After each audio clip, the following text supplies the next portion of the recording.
right, so get ready, because today we're diving deep, deep into the science of breath by Yogi Ramacharaka. Oh, interesting. It's this really cool early 20th century text, and we're going to take excerpts from it Okay. to uncover how the yogis approached breathing. I like it. And trust me, it's way more than just inhaling and exhaling, I bet. you think you know breathing. Right, exactly. But this is a whole other level. Well, and it's fascinating how Ramacharaka blends Western physiology with this ancient Eastern wisdom Right. to offer this unique perspective on something we do constantly every second of our lives, It's so true. Yeah, it's a classic guide to the philosophy and techniques of yogi breathing. Yeah. And, you were specifically curious about the connection between breath and physical health and even spiritual growth. Yeah. And Ramacharaka has some pretty interesting answers. Oh, I'm sure. Yeah, yeah. Well, he starts with this universal principle. Okay. Breath is life itself. He stresses that proper breathing is as vital as food and water. Wow. Maybe even more so. Interesting. And he even compares life to a series of breaths, from the moment we're born to our very last breath. It's true. It really is. Yeah, and we often just totally take breathing for granted. We do. Right. It really is, though, when you think about it, the foundation of our existence. It is. Ramacharaka even claims that if a whole generation learned to breathe correctly, we could practically eliminate disease. Oh. Bold statement. That is bold. Yeah? But it really shows you how important breath is in the yogi tradition. Yeah. Western science recognizes the physiological benefits of breathing, right? Taking in oxygen, nourishing the body. Right. But the yogis take it a step further. Okay.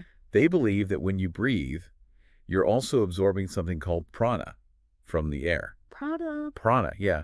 And it's a vital life force. Interesting. That flows through your nervous system. Okay, so how is this prana different from oxygen? Well, think of oxygen as the fuel your body needs to function. Okay. Like the gas in a car. Okay, I gotcha. Prana is more like the electricity that makes everything run. Oh, yeah. You can't see it. Uh-huh. But it's the energy behind all our vital functions. So it's the vital life force energy. Exactly. Oh. Our thoughts, our very consciousness. Wow. And the yogis believe that prana can be stored and directed. Oh, interesting. For healing, increasing focus, and even developing psychic abilities. Really? Yeah. That's pretty amazing. Yeah. But are we getting enough of this prana with our modern lifestyles? That's the problem, according to Ramacharaka. Oh, no. He says that modern life, it forces us into poor breathing habits. That makes sense. We rely on these shallow, inefficient breaths that don't fully utilize our lungs, And he breaks down breathing into different types. Okay. High breathing, mid breathing, low breathing. And none of them are ideal from the yogi perspective. So let's break that down for our listeners then. Okay. What are the downsides of these different breathing types? Well, high breathing is also called clavicular breathing. Okay. And this is where you mainly use your upper chest and shoulders to breathe. Gotcha. It's the least efficient. Oh. It can actually strain your system and even affect your voice. Ouch. I can feel the tension just thinking about that. Right. So what about mid-breathing then? So mid-breathing or rib breathing is a little better. Okay. Use the middle part of your lungs and your ribs. Uh-huh. But even this is considered incomplete breathing, according to the yogis. Interesting. Then there's low breathing, Okay. which focuses on the diaphragm and the abdomen. That's the one that we hear a lot about these days, right? Exactly. Deep belly breaths. Deep belly breath. Yeah. It's good because it brings in more air, but it still doesn't utilize your full lung capacity. Oh, okay. So what's the solution? I'm on the edge of my seat. The yogi complete breath. Ah, so this is where it gets interesting. Yes. Tell me more about this complete breath. Think of it as like a symphony of breathing. Ooh. Combining the best of all three types. Okay. You start with a low breath, engage your diaphragm, then move to the middle, expand your ribs, Okay. and finally, fill your upper chest. Wow. So almost like a wave of breath moving through your entire torso. I'm already feeling more relaxed, just imagining that Right. Ramacharaka provides specific instructions, right, on how to practice this. He does, yeah. The complete breath. Yes, and it's on page 29 of the text if you want to follow along. Oh, perfect. Great. The key is to retrain your body to breathe the way it was naturally designed to. Mm-hmm. Not forcing anything, Right. but just gently guiding your breath. So it's not just about getting more oxygen, although that's important too, right? Right. What are the other benefits of this complete breath? Well, the complete breath energizes every part of your lungs. Oh, wow. It acts like a gentle massage for your internal organs. Interesting. It also helps you absorb more of that vital prana we were talking about. Right. The yogis believe it lays the foundation for a healthier body and a calmer, more focused mind. Fascinating. It is, yeah. So the complete breath that we talked about Yeah. is really the foundation of the yogi breathing system. Right. But Ramacharaka doesn't stop there. Okay. He goes on to describe these specific techniques you can use for all sorts of purposes. Oh, cool. From cleansing your lungs to, like, energizing your body and even strengthening your voice. Okay. I'm all about practical applications. Yeah. So let's dive into those techniques. Okay. Where should we start? Let's begin with the cleansing breath. Okay. It's this quick and easy technique that you can use Okay. to just refresh and clear your lungs. That sounds useful for everyone. Yes. Especially if you live in a city. Right. With, like, less than perfect air quality. Right. So how does it work? Yeah. Imagine you're blowing out a candle, Okay. with that forceful exhalation through pursed lips. Yeah. But instead of one continuous breath, Okay. you pause a few times during the exhalation to really just expel all the stale air from your lungs. Oh, wow. It's like a supercharged exhale. Like you're really getting it all out. You're really getting it all out. I like that. Okay, so what's next on our breathwork tour? Next, we have the nerve vitalizing breath. Okay. Now, it's a more dynamic technique. Oh. You inhale sharply Okay. while tensing your muscles and pulling your fists back towards your body. That sounds energizing. It is, yeah. Is this like the type of breathing they do in like old kung fu movies? Yeah, you're not far off. It does have a martial arts feel to it. Yeah. The yogis claim it's this powerful way to stimulate your nerve centers and boost your overall energy levels. Okay, I can see that. Yeah. Now, this next technique is one I'm particularly curious about. Okay. It's the yogi vocal breath. Oh, yeah. What's the secret to that powerful, resonant yogi voice? It all comes down to maximizing your lung capacity. Okay. So with the vocal breath, you take this slow, deep inhalation, followed by a strong exhalation through a wide open mouth. So it's like training your breath to support your voice. Exactly. It's all connected to this idea of integrating your breath and movement. Right. And like singers and actors. Yes. They're always told to like project from their diaphragm and use their whole body. Exactly. It's all connected. It is. It is. So Ramacharaka even points out the importance of your facial muscles Yes. in creating vocal power. Yeah, just by changing the shape of your mouth. Really? You can dramatically alter the tone and quality of your voice. Fascinating. It is. So we've got the complete breath as our foundation. Yes. That we have these specific techniques for cleansing, Right. energizing, and strengthening our voice. Yes. What else does Ramacharaka have in store for us? Well, he realizes that many of us have like weakened lung and chest muscles, Oh, yeah. due to years of shallow breathing. Right, yeah. So he provides a series of exercises to help you develop those muscles. These are the 7 yogi developing exercises, right? Right, that's right. They're simple, but surprisingly effective. Cool. For example, there's the retained breath, where you hold your breath for as long as comfortably possible Holding your breath. after a complete breath. Okay. Yeah, the yogis believe it helps to purify your lungs, fully oxygenate your blood, and even strengthen your respiratory muscles. That sounds intense. It can be, yeah. What's the benefit of that? Well, like I said, Oh, sorry. they believe it helps to purify your lungs, Yeah. fully oxygenate your blood, Right. and strengthen your respiratory muscles. Interesting. What are some of the other exercises? There's lung cell stimulation, Okay. where you gently tap your chest while inhaling Uh-huh. to activate all those underused air cells. Oh, cool. And then there's rib stretching, where you interlace your fingers behind your head and expand your chest with each breath. That's a good one. Yeah. Those sound like movements you could easily just incorporate into like a daily routine or something. Exactly. Exactly. Are the other exercises similar? Yeah, some involve walking while practicing specific breathing patterns. Okay. And others are a bit more dynamic, incorporating stretching and bending. So it's a pretty holistic approach then. It It's to strengthening your body through breath. Yes, it makes perfect sense when you think about it. Yeah, Our breath affects every single part of us. it's true. But Ramacharaka doesn't just focus on the physical aspects of breathing. Right. He takes us even deeper into this interconnectedness Okay. with the concept of rhythmic breathing. Rhythmic breathing. And this is where things start to get really interesting. Ooh. Okay. So rhythmic breathing is all about syncing your breath Mm-hmm. with the natural rhythm of your heartbeat. Okay. It's like tuning your body to a specific frequency. So it's not just about how you breathe then, Right. but like the timing of your breath as well. Precisely. The yogis believe that when you synchronize your breath with your heartbeat, you enhance your absorption of prana Oh, wow. and bring your entire system into this state of harmony.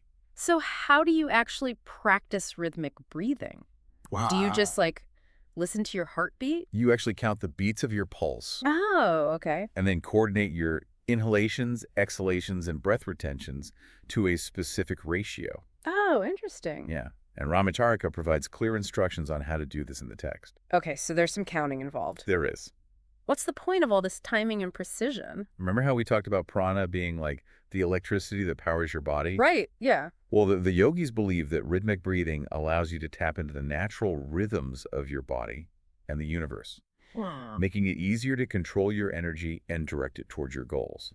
So it's like using your breath to amplify your intentions. You could say that. Wow.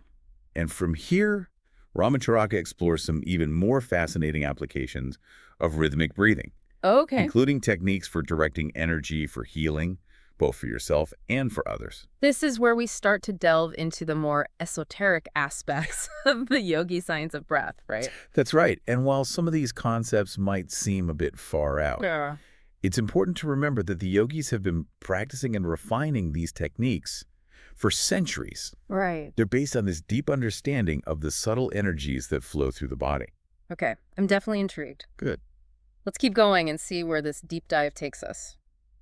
Okay, so we're back, and I'm ready to learn about these advanced applications of yogi breathing. Yes. You know, that you were talking about. Right. We left off talking about rhythmic breathing. Yes. And how it can, like, amplify our intentions. Where do we go from here? So from here, Ramacharaka introduces this technique called prana distributing. Prana distributing. Yeah. And it's essentially like using your breath. Okay. To direct this life force. Right. To specific areas of your body that need it. So you're consciously sending, like, energy to wherever you need it.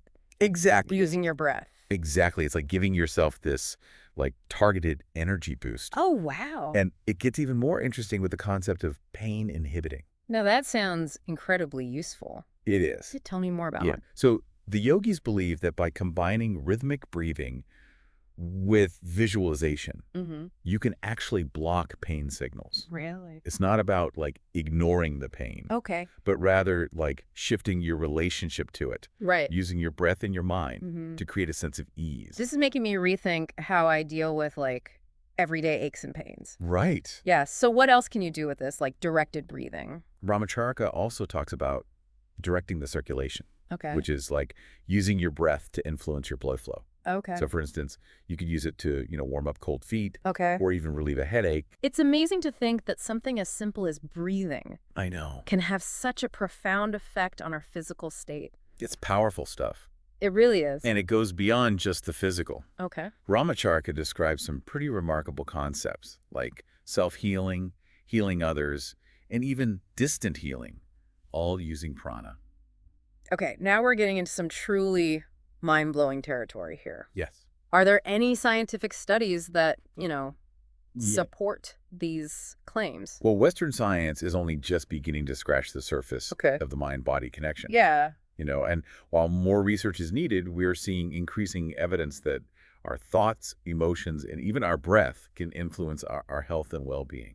So it seems like the yogis were onto something all along. They were ahead of their time. Yeah, they really were. However, Ramacharaka emphasizes that these more advanced techniques require practice, discipline, and most importantly, ethical intentions. Yeah, of course. He stresses that this knowledge should never be used to harm or manipulate others. Right. That's such a crucial point.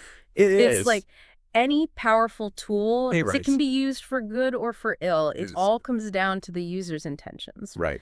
So, and remember, we're only skimming the surface here. Yeah. Ramacharaka hints at even more esoteric applications, like thought projection and charging water with prana. Yes. Hold on, charging water. Charging water? You mean like infusing water with energy using your breath? Yes. How does that even work? Well, it involves combining rhythmic breathing, visualization, and a focused intention to like transfer that prana into the water. Interesting. The yogis believe that this charged water can then be used for healing or enhancing vitality. This is all incredibly fascinating, but I have to admit, like, some of it's a little hard to wrap my head around. It is, yeah. What about those of us who aren't, like, aspiring yogis? Yeah. Are there any, like, key takeaways that we can apply to our daily lives?